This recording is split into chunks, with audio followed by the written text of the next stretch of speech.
Pak Hatta saya kalau memang harus ditugaskan turun di pilkada, saya di Palu aja deh. Palu itu tempat saya tumbuh besar, Palu itu tempat saya belajar, Palu itu tempat saya berkawan, berteman, membangun persahabatan dan seterusnya.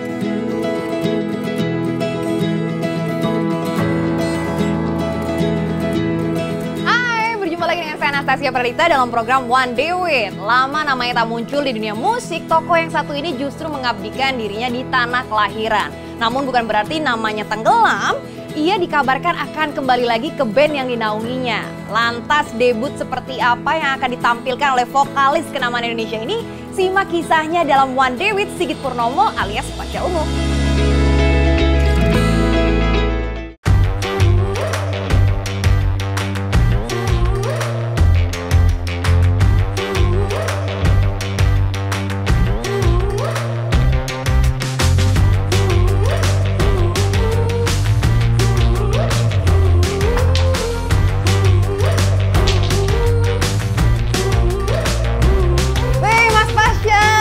Dit, gimana? Iya, sehat-sehat kan nih? Alhamdulillah, waduh, sehat-sehat. kayaknya lagi serius mainnya ya? Biasa. Ya belum ada yang kalau ngisi waktu kosong ya kayak gini di rumah. Main biliar mini. Banyak kayak Ingat aktivitas. waktu kuliah lah, ingat waktu kuliah dulu. Oh, rasanya kayak baru selesai gitu kuliah ya. Nah, Mas Gimana, Pasha, Dit? ini kan program kita namanya One Day With. One Jadi Day pengen With, tahu oke. seharian bersama dengan seorang Pasha Ungu tuh kayak gimana kegiatannya. Yeah. Satu, main biliar. Olahraga lah ya, refreshing. Apa aja nih kegiatan-kegiatannya?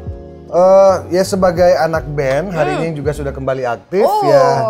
Saya lebih banyak sebenarnya jujur lebih banyak bermusiknya sih sebenarnya. Lebih banyak bermusik. Ini lebih kepada ya mencari mood aja, membangun mood kayak gitu. Oh, nyari inspirasi ya. Kan mau balik lagi nih kelihatannya ya. Jadi semua yang ada di rumah, fasilitas yang ada di rumah lebih kepada ngisi waktu aja.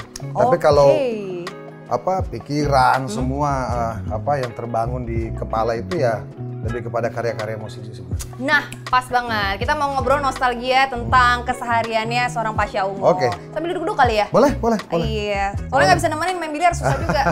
Takut kalah. Ayo. Nah, inilah keseharian Pasha Ungu kalau misalkan di rumah. Kalau misalkan lihat di TV kan serius banget ya. Selama ini pakai seragam kan. Jadi wakil rakyat lah ya, bisa dibilang kepala daerah. Nah, sekarang kan bisa dibilang sempat vakum beberapa waktu di dunia musik. Terus nyalurinnya gimana tuh? Ide-idenya, hobi musiknya pada saat itu gimana nyalurinnya? Ya mungkin nggak banyak yang tahu, justru sepanjang saya berkepala daerah itu, juga masih ada karya-karya lagu yang saya buat sebenarnya. Termasuk momen di mana saya juga mencoba untuk mendorong musisi-musisi lokal dulu ya. Nah, jadi seperti itu. Nah, saat kami kembali kemarin persisnya di tanggal 17 Februari setelah masa Purna Bakti kami masuk di masa Purna Bakti. Kira-kira 2 bulan sebelumnya di Desember saya udah intro ke teman-teman Ungu. Kita bikin album ya, saya bilang gitu. Teman-teman senang. Wah, yang benar loh, benar. Udah kita bikin album aja kan bentar lagi beres nih. Jadi menuju ke masa Purna Bakti itu kita udah mulai produksi. Nah, makanya kemarin begitu kita selesai, kira-kira nambah 2 minggu lagi proses finishing selesai. Makanya kami di tanggal 1 April ke depan insya Allah sudah siap untuk keluar album. Tapi single pertamanya single religi. Ya alhamdulillah gayung bersambut, label juga alhamdulillah juga tidak merasa keberatan. Oke, udah kita running di tengah pandemi loh, Dit ya. Iya, benar-benar. Nggak mudah sih. Nggak mudah nih di tengah pandemi. Punya kesibukan masing-masing juga kan setiap Betul. Dan nggak personalnya. bisa konser juga loh. Belum bisa konser. Iya, kan? itu tantangan juga Betul, sih. jadi Ngeluarin album mungkin kayak agak tantangan nih agak sekarang ya. tapi di sinilah challenge-nya. Di sinilah challenge-nya bagaimana Ungu mencoba untuk kembali berkiprah. Nah, sekarang mau balik lagi soal karir sebagai kepala daerah. Kenapa memilih Palu nih sebagai tempat untuk mengabdi sebagai kepala daerah? Ya, saya sedikit flashback. Kira-kira di tahun 2013. Di tahun 2013 akhir itu saya kebetulan dengan Pak Hatta Rajasa yang pada saat itu selaku ketua umum PAN itu tiba-tiba ngajakin saya untuk maju di pilkada di tahun 2015. Nah, saya agak kaget sebenarnya jujur aja. Itu kayak ditembak langsung gitu loh. Iya. Pasnya kamu ikut. Memang saya kebetulan jurkamnya juga. Nah, saya kebetulan jurkamnya juga dan saya tiba-tiba Pak Hatta bilang udah kamu maju. Majunya di Tangerang Selatan gitu. Saya antara yang maju serius nih. gue ngeband gimana nih segala, udah pikirnya udah kalut kan. Iya, di satu sisi saya punya passion, seneng berada di lingkaran itu, berada di lingkaran apa namanya, organisasi, kepartaian dan lain sebagainya itu saya seneng. Kan memang jiwa saya juga di situ. Tapi udah kepikiran terjun juga itu? Nggak kepikiran, saya hanya gimana caranya supaya proses Jurkamnas saya ini di kubunya Pak Hatta itu selesai, menang dan lain sebagainya. Nah, singkat cerita, saya bilang Pak Hatta kalau memang saya mau diturunin, jujur saya tuh mulut saya kayak gerak sendiri, tau nggak? Oh iya. Saya kayak ngomong sendiri, Pak Hatta saya kalau memang harus ditugaskan turun di pilkada, saya di Palu aja deh. Ya udah, akhirnya Pak Hatta, ya udah oke, deal turunlah saya. Turun, saya mulai sosialisasi, saya bangun konsolidasi dengan teman-teman lama segala macam. Singkat cerita menang. Nah, singkat cerita menang 2015. Kalau tadi kembali ke kenapa Palu ya, karena Palu itu kampung halaman saya. Palu itu tempat saya tumbuh besar, Palu itu tempat saya belajar. Palu itu tempat saya berkawan, berteman, membangun persahabatan dan seterusnya. Jadi kampung halaman, dan saya pikir selaku putra daerah saya punya utang lah untuk membangun daerah itu. Sekaligus membangun daerah, tapi pada saat itu ada momen yang benar-benar mungkin bikin seluruh Indonesia juga bersedih gitu ya. Dan mungkin juga menjadi viral pada saat itu Mas Fasya sampai nangis. Sebenarnya apa sih yang terjadi di situ? Nah, saya nangis itu waktu saya menceritakan tentang kondisi Palu pada saat itu. Jadi kalau di berita itu kan diputer tuh, beritanya diputer bahwa Fasya nangis karena mau dimakzulkan. Sebenarnya bukan, saya malah bilang ya udah, kalau memang secara aturan itu dimungkinkan saya untuk diberhentikan juga, saya no problem juga gitu. Bukan karena saya pasrah, enggak. Kan DPR ini kan keterwakilan rakyat. Artinya suara DPR itu suara rakyat, kan begitu dong. Nah, gitu. Jadi sehingga saya juga nggak ada masalah selama regulasi seperti itu dimungkinkan. Tapi kan persoalannya tidak hanya itu. Persoalannya sekarang bagaimana kita bersatu padu, bahu-membahu, saling berangkulan untuk mengatasi penanganan bencana pada saat itu. Itu Dita, saya nggak tahu ya. Saya ini hidup di Palu dari kecil ya, sampai saya SMA. Berbicara tentang bencana gempa bumi, itu kami sudah biasa. Udah biasa memang. Kami udah biasa. Dulu kita sebutnya bukan gempa bumi, goyang tanah. Goyang tanah. Tapi memang istilah di sana ngomongnya gitu. Goyang tanah. Biasanya kalau di daerah itu namanya goyang tanah, tanah goyang gitu-gitu kan. Nah, goyang tanah yang sifatnya horizontal itu biasa, ke kanan ke kiri, ya, datar mendatar. Tapi kemarin itu vertikal, ngeper gitu loh. Itu yang tidak pernah saya rasakan juga sedari kecil saya selama di sana gitu. Dan itu diakuin oleh semua orang-orang tua juga, bahkan mengatakan wah belum pernah kayak gini gitu kan.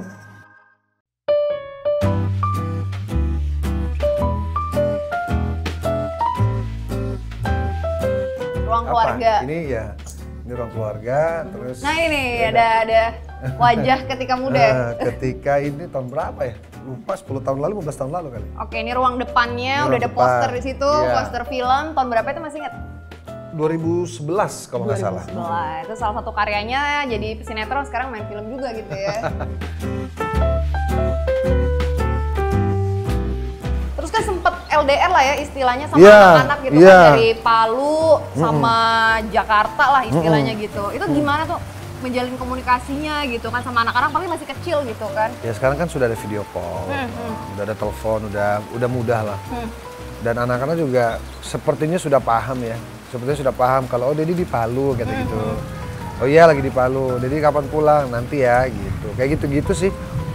Alhamdulillah kan, maksudnya anak-anak juga perlahan-lahan kan tumbuhnya juga udah banyak belajar. Terus dari kebiasaan-kebiasaan kok Dedi jarang di rumah misalnya. Ya akhirnya paham juga sih. Paham juga, atau malah bingung Dedinya di rumah gitu. Loh kok Dedi di rumah tumben nih lama? Iya. Malah bingung ya. Saya sih pengennya sih kalau bisa.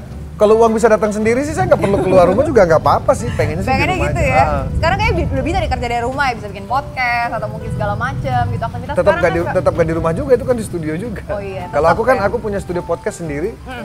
Ya kebetulan di Jakarta, jadi nggak di rumah Bogor gitu. Mau nggak mau harus keluar rumah juga kan. Atau anak-anaknya ikutan bikin podcast juga? Bisa nanti. Tapi nanti kita lihat ya, maksudnya temanya apa gitu. Karena jangan sampai ada kesan terlalu mengeksploitasi. Benar. Biarlah anak-anak itu bermain. Kalau saya ya, saya tuh sih pengennya anak-anak itu normal aja. Bekerja ya senyamannya dia aja. Kalau mereka mau. Betul, jangan dipaksain anak-anak. Oke deh, ngomongin soal sesuatu yang alami adalah dunia musik di dalam dunia Mas Pasha nih ya. Kalau balik lagi ke lagu-lagu yang zaman dulu gitu, mungkin kita bisa kali ya playback main lagu yang populer di zaman. Boleh. Kita coba. Jadi takut ya, takut aku yang suaranya jauh banget. Dita nantangin nih ya. Iya, belum pernah lihat nih kalau lagi main piano nih, langsung live ya, depan mata nih. Main piano sih ala-ala ini aja, ala-ala sok tahu aja sih. Bisa aja, Toto jago banget. Enggak, serius beneran.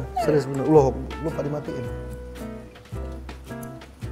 Oke, kita mau lagu apa nih ya?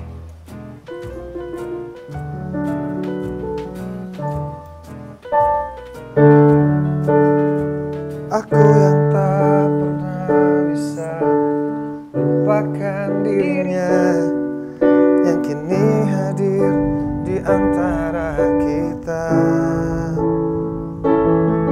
Namun ku juga takkan bisa menepis bayangmu yang selama ini temani hidupmu. Ayo, kita. Maafkan aku menduakan cintamu, berat rasa hatiku tinggalkan dirinya, dan demi waktu yang bergulir di sampingmu, maafkanlah diriku sepenuh hatimu. Seandainya bila ku bisa memilih.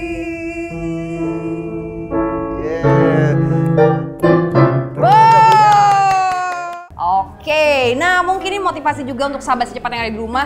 Mungkin punya karir yang gak sesuai sama hobinya, tapi kan Mas Pasha bisa menjalani dua-duanya ini secara berbarengan. Mungkin tipsnya apa sih? Gak kehilangan hobi sambil menjalani profesi. Ya, hidup ini kan sebenarnya tidak hanya sebatas pilihan saja, tapi bagaimana kita juga mencari ya, mencari jati diri kita yang sebenarnya. Kupu-kupu juga sebelum jadi kupu-kupu kan mungkin kepompong dulu segala macam kan, jadi semua pada waktunya itu dia berubah-ubah gitu loh, sampai dia ketemu di satu titik, oh ternyata gue di sini. Tipsnya tadi bahwa teruslah mencari, teruslah bergerak. Yang penting itu dalam hidup tidak boleh diem. Gak boleh diem, cari aja dulu sampai ketemu kalau kita bilang tuh slugnya gitu loh. Ya, kliknya gitu. Kliknya dulu gimana tuh caranya gitu. Nah, biar dapat mur sama bautnya tuh ketemu. Nah, berarti lu di situ.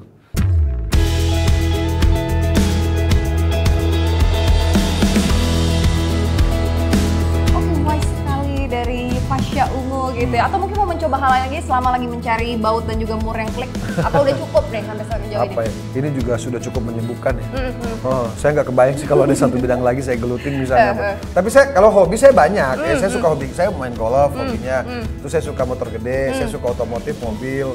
Sekarang lagi mencoba-coba untuk karena teman-teman banyak bersepeda, lagi pengen bersepeda. Sepeda sudah ada, cuman nggak pernah bersepeda gitu loh, karena pikiran saya waktu kecil bersepeda, sekarang masa bersepeda lagi gitu loh. Iya, lagi tapi ya udahlah, katanya lagi ternyata kita pengen coba aja. Terus run gitu ya. Lari-lari ya. Gitu, fun run gitu, pengen nyoba juga. Jadi banyak banget yang mau dicoba sama seorang Pasha Ungu, dan kita lihat nanti ke depannya apa lagi nih yang baru, gebrakan lain, yang pasti album terbaru itu yang paling terdepan ya. Yes, pokoknya kita tunggu aja seperti apa. Terima kasih banget waktunya buat hari ini, bisa main ke rumahnya, seru banget. Jadi ada sisi lain seharian bersama dengan Pasha Ungu, banyak hal yang kita bisa pelajarin. Dan jangan lupa untuk besok-besok tetap selalu tonton One Day With, karena bakal ada narasumber yang seru setiap episodenya. Keren. Bye-bye.